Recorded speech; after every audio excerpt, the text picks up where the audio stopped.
días, continuando con el seminario de colon recto y ano. Este apartado corresponde a vólvulo y principalmente está orientado al vólvulo del sigmoides. Gracias por su atención. En cuanto a las generalidades del vólvulo, es una condición en la que el intestino grueso rota en su eje mesentérico, lo que resulta en una obstrucción que puede ser completa o incompleta de su luz, y va también a haber una disminución variable del flujo arterial. En cuanto a la prevalencia, es más frecuente en Sudamérica, en Rusia, en el Medio Oriente y en la India, donde va a representar el 50% de los casos de obstrucción intestinal, a diferencia de Estados Unidos, donde representa menos del 10%.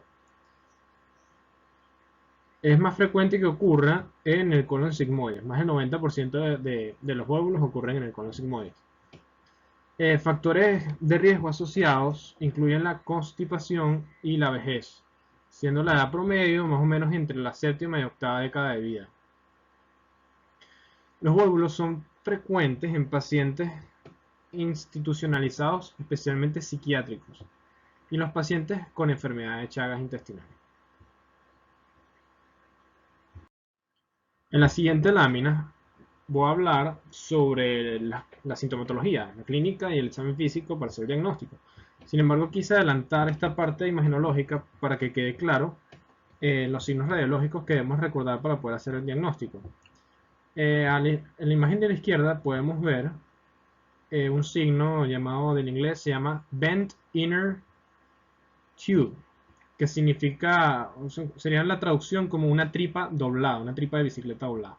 Fíjense que justamente tenemos aquí, imagínense que fuese una tripa de bicicleta y tiene un ángulo que suele orientarse hacia el hipocondrio izquierdo. ¿Okay? Eso también es característico. En la imagen de la derecha tenemos una tomografía computarizada de corte coronal y vemos este remolino que está acá, que se llama de Whirl Sign o Whirlpool Sign, que simplemente es la observación del mesenterio que está enrollado, todos los vasos, y por eso se ven así, es patognomónico del vólvulo intestinal.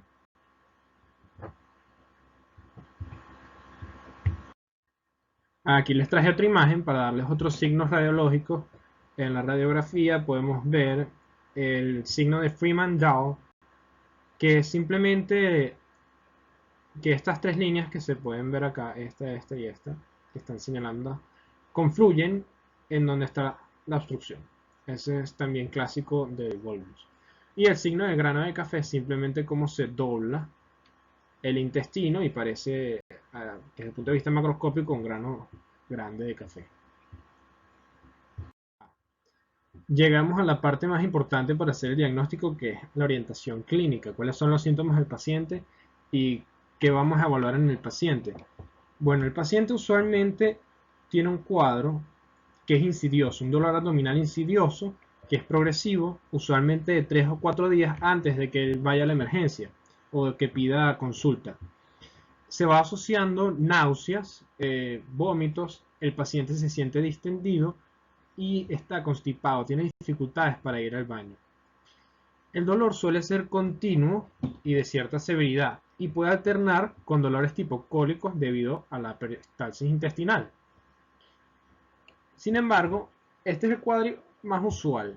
Puede haber un tipo de clínica que sería solamente de 48 horas y sería mucho más severo, con dolor muy severo, náuseas, vómitos, distensión abdominal, fiebre y taquicardia incluso. Y deben ser atendidos con mayor urgencia.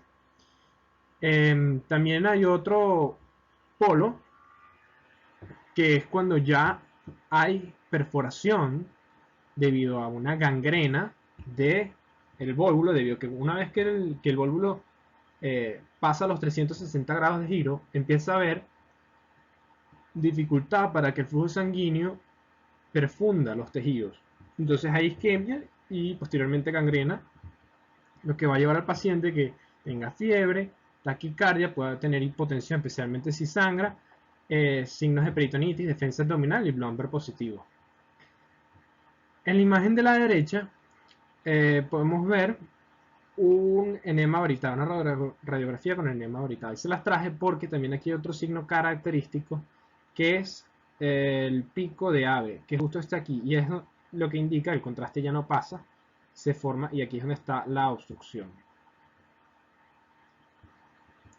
También quería recordarles que el volvulo sigmoide también puede ser el debut de una enfermedad de Hirschsprung en niños. En cuanto al examen físico, quiero recordarles que el paciente a la inspección va a lucir distendido, él mismo va a referir que se siente con una presión o un peso en el abdomen.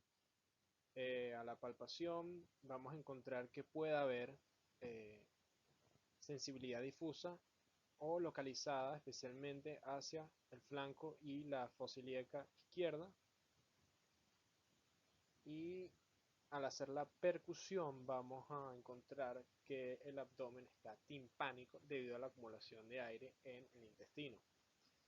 Quiero hacer también énfasis en que si sospechamos de que el paciente tiene una peritonitis, ya sea porque tiene el signo del B positivo, es decir, al hacer la palpación profunda y quitar la mano rápidamente, el paciente refiere más dolor que cuando se presionó contra el abdomen, pues es signo de que hay contaminación de la cavidad peritoneal. Si eso es así y además se acompaña de taquicardia o de hipotensión, no debemos de hacer una corrección endoscópica, sino de llevar directamente el paciente a pabellón para hacer la cirugía pertinente. Porque al hacer la corrección podemos empeorar el cuadro. Se debe hacer diagnóstico diferencial con estas tres patologías que están puestas en pantalla. El megacolon tóxico y la pseudoobstrucción intestinal no son obstrucciones verdaderas. Entonces van a faltar los signos de obstrucción como el pico de ave y el signo del inglés, el whirlpool o el torbellino. No van a estar presentes. El volvulo secal, sí hay una obstrucción, sin embargo es el ciego y tiene ciertas características que debemos tener en mente para hacer diferencia.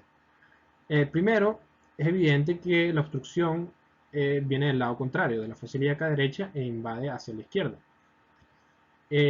Además, como es en el ciego, conserva las haustras y el paciente también va a tener otros signos.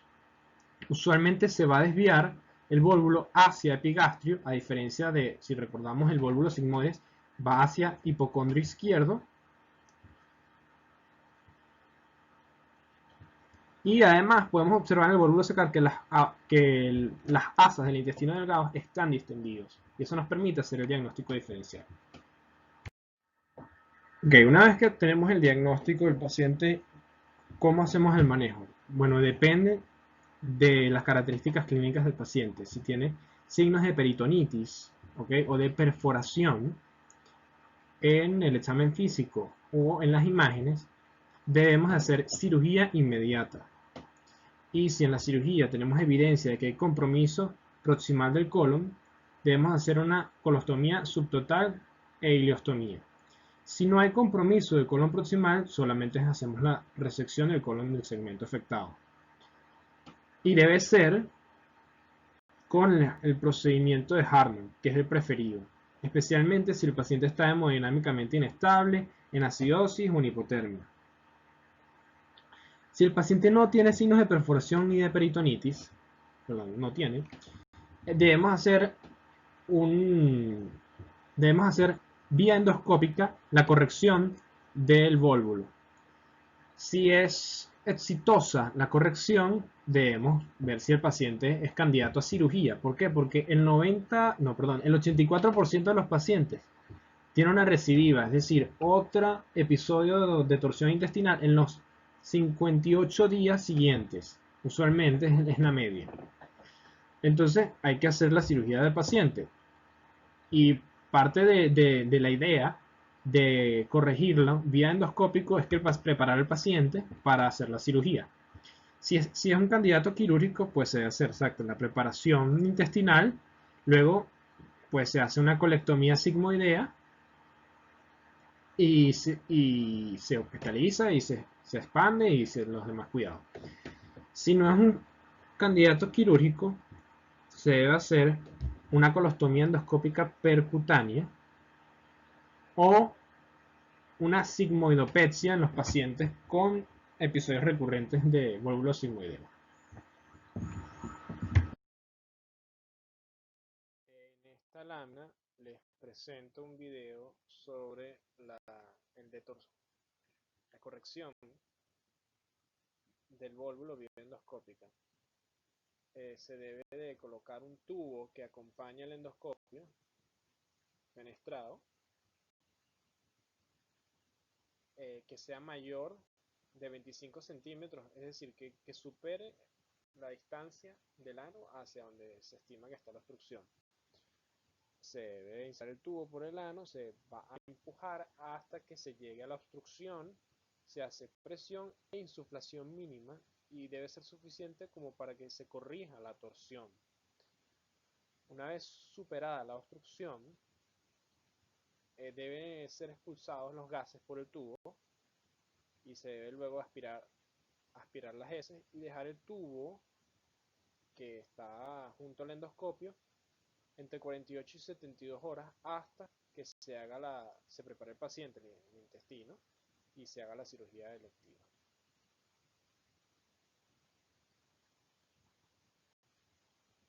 Ahí podemos observar cómo deja el tubo, una vez, o sea, ya se hizo corrección, se hizo la insuflación, se deja el tubo.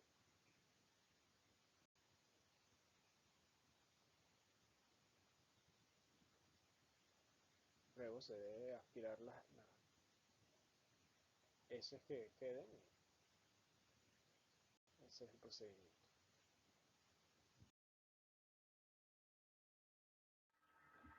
En cuanto al pronóstico, entre el 10 y 60% de los pacientes cuyo válvulo llegó a gangrenarse mueren. En cambio, los pacientes con válvulos sigmoides no complicada, la mortalidad es menor al 10%. Lo importante de hacer la cirugía electiva es disminuir, obviamente, la recurrencia y también la mortalidad, debido a que a medida que el paciente tiene más recurrencias, aumenta la mortalidad por episodio de recurrencia. Y como mencioné anteriormente, creo que quede claro y por eso lo repito, el 84% de los pacientes tienen una recurrencia. Y el promedio entre los primeros está dentro de los primeros 50 a 60 días. Gracias por su atención. Este ha sido un breve resumen sobre el manejo y el diagnóstico del vólvulo intestinal colónico.